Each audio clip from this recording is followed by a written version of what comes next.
तो साहित्य क्या है?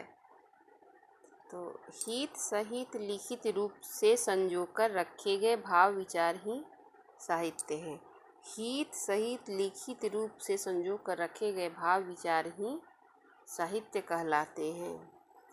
जो भाव और विचार समाज के हित में सहायक हो, ऐसे विचार और ज्ञान के संचित कोश को ही साहित्य कहा जाता है। साहित्य क्या है? जो भाव और विचार समाज के हित में सहायक हो, ऐसे विचार और ज्ञान के संचित कोश साहित्य कहलाता है। हित सहित यानी हित के साथ लिखित रूप से संजो कर रखे गए भाव विचार ही साहित्य है। अब है साहित्य के कार्य क्या है? तो जैसे कि यहाँ पे लिखा हुआ है कि समाज के हित में सहायक हो, तो साहित्य का कार्य है कि समाज का हित हो, उससे पढ़ के लोग आनंदित हो, मौलिक हो, समाज का समसामयिक समस्याओं का चित्रण हो, जैसा कि प्रेमचंद के कहानियों में रहता है, और भी हरिशंकर परसाई या अन्य भी जो लेखक हैं, जो साहित्य लिखने वाले हैं, उनकी रचनाओं में समसामयिक समस्याओं का चित्रण होता है और समाज के विचारों को बदलने में समर्थ होता है। आज इसका ये बदल गया है, कॉपी पर नहीं आकर के ये इस चीज़ को हम लोग ट्विटर पर, फेसबुक पर, ये सब पर हम लोग देखते हैं कि अच्छा को भी खराब को भी अच्छा किया जा सकता है। समसामयिक विचारों की अगली पीढ़ी तक ले जाता है और जो साहित्य जो है वो लंबे समय तक उसको रखा जाता है, जिसे अगली पीढ़ी तक उसको ले जाया जाता है। अब है साहित्य के भेद। तो साहित्य के दो भेद हैं, गद्य साहित्य और पद्य साहित्य। तो अब है गद्य साहित्य क्या है? तो जन साधारण की भाषा में रचे गए विचार गद्य साहित्य कहलाते हैं। जो अभी हम लोग बोलते हैं उसी भाषा में अगर लिखा जाए, हिंदी बोलते हैं तो हिंदी में लिखा जाए, और संस्कृत बोलते हैं तो संस्कृत में लिखा जाए, या इंग्लिश बोलने वाले लोग इंग्लिश में लिखें, तो जन साधारण की भाषा में रचे गए विचार गद्य साहित्य कहलाते हैं। गद्य की कुछ मुख्य विधाएं हैं: कहानी, नाटक, एकांकी, लेख, जीवनी संस्मरण, उपन्यास आदि। तो इस तरह का है, ये गद्य साहित्य का विधाएं हैं। और कुछ प्रमुख गद्य साहित्यकार हैं: प्रेमचंद, भगवती चरण वर्मा, जयशंकर प्रसाद, विष्णु प्रभाकर, आचार्य हजारी प्रसाद द्विवेदी, रामचंद्र शुक्ल, महादेवी वर्मा। ये लोग महान साहित्यकार हैं। इनकी साहित्य पढ़ करके हम लोग बहुत कुछ सीखने को मिलता है।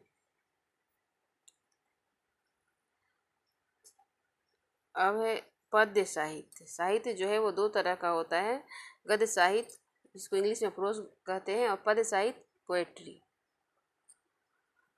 तो जिस रचना को गाया जा सके, यानी लय, तुक, यति, गति, छंद, गीयात्मकता से ओतप्रोत रचना को पद्य कहा जाता है।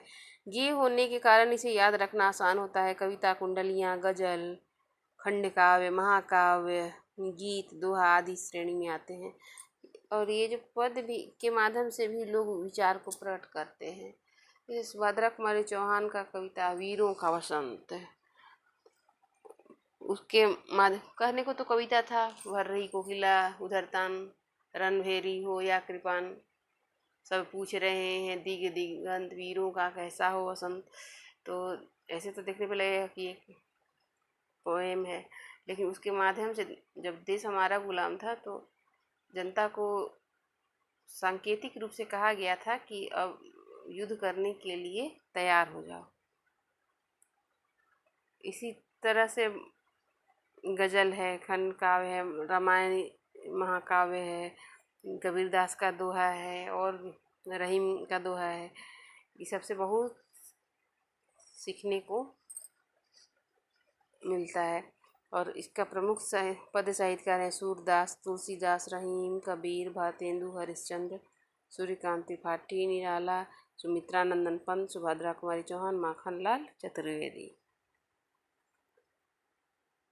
अब व्याकरण क्या है? तो व्याकरण दो शब्दों से बना है, वी जोड़ आकरण, तब बनता है व्याकरण। व्याकरण शब्द का सामान्य अर्थ है विश्लेषण करना। इस तरह से वर्णों या शब्दों पदों को अलग अलग करके समझाना ही व्याकरण है। व्याकरण भाषा को मानक रूप प्रदान कर उसे शुद्ध करता है। जैसे कविता लिखी जाती है या रची जाती है, सही, लेकिन अगर हम लिखते हैं कविता लिखा या रचा जाता है तो ये गलत है। यहाँ स्त्रीलिंग पुल्लिंग स्त्रीलिंग होना चाहिए या पुल्लिंग होना चाहिए, ये चीज़ कविता ये व्याकरण सिखाता है। व्याकरण यही चीज़ सिखाता है कि उसको शुद्ध किस तरह से लिखा जाए। जैसे पत्र लिखा जाता है, चिट्ठी मिलती है। इसके अलावा उच्चारण पर भी व्याकरण द्वारा जोर दिया जाता है। उसको स्पेलिंग, वर्तनी सब पे ध्यान दिया जाता है। यानी कि लिखने का जो नियम होता है वो व्याकरण के द्वारा बताया, लिखने या बोलने उच्चारण करने का जो नियम होता है व्याकरण के द्वारा बताया जाता है। यह जानकारी हमें व्याकरण के माध्यम से प्राप्त हुई। व्याकरण सभी स्तरों पर वर्ण, शब्द, पद, वाक्य, भाषा को शुद्ध करता है। लिंग, वचन, कारक, कौन सा लिंग है, कौन सा वचन है, एक वचन है, बहुवचन है, द्विवचन है, कारक, संज्ञा, सर्वनाम, विशेषण आदि बिंदुओं का विश्लेषण व्याकरण का कार्य है। व्याकरण एक ऐसा शास्त्र है, इसका परिभाषा क्या है? तो व्याकरण एक ऐसा शास्त्र है जो वर्णों, शब्दों और वाक्यों का शुद्ध ज्ञान एवं प्रयोग सिखाता है। व्याकरण किसी भी भाषा को शुद्धतम रूप में प्रस्तुत करने का प्रयास करता है। तो व्याकरण वह विद्या है जिसके द्वारा हम शुद्ध शुद्ध बोलना, लिखना, पढ़ना सीखते हैं। अब है व्याकरण द्वारा भाषा का मानक रूप। तो व्याकरण द्वारा भाषा का मानक रूप, भाषा एक व्यवस्था है जिसे व्याकरण के द्वारा ही बताना संभव हो पाता है। भाषा जब व्याकरण के विभिन्न नियमों में बंद कर व्यवस्थित होती है तो उसमें मानकता आ जाती है। मानकता के कारण ही भाषा का प्रयोग स्थिर और सर्वमान्य हो पाता है। व्याकरण भाषा के अंग प्रत्यंग को समझने की क्षमता प्रदान करता है। तो अगर निश्चित नियम ना हो तो क्या होगा? जैसे कि स्कूल है, स्कूल में अगर रूल होता है कि पंक्ति में चलना है, या प्रार्थना जब हो रहा है तो एक के पीछे एक हाथ की दूरी लेकर के खड़ा होना है और एक स्वर में बोलना है। लेकिन अगर ये नियम ना रहे तो क्या होगा? सब कोई जिधर तिधर तितर बितर हो जाएगा और इसमें क्या होगा? बच्चों को संभालना मुश्किल हो जाएगा। इसी तरह से भाषा का भी है, अगर निश्चित नियम रहे तो हर एक के लिए उसको सीखना आसान हो जाता है। अब व्याकरण के अंग, वर्ण विचार, शब्द विचार, पद विचार, ये व्याकरण के अंग हैं। वर्ण विचार में ध्वनि, वर्ण, उच्चारण संबंधों के अध्ययन से संबंधित, ध्वनि, वर्ण, उच्चारण शब्दों के अध्ययन से संबंधित। शब्द विचार शब्दों के रूप, व्युत्पत्ति, रचना, रूपांतरण से संबंधित। पद विचार लिंग, वचन, कारक, उपसर्ग, प्रत्यय युक्त शब्द, रचना, पद भेद आदि से संबंधित। वाक्य विचार वाक्य भेद, स्वरूप, प्रकार, विश्लेषण आदि से संबंधित। तो अभी के लिए इतना ही। धन्यवाद।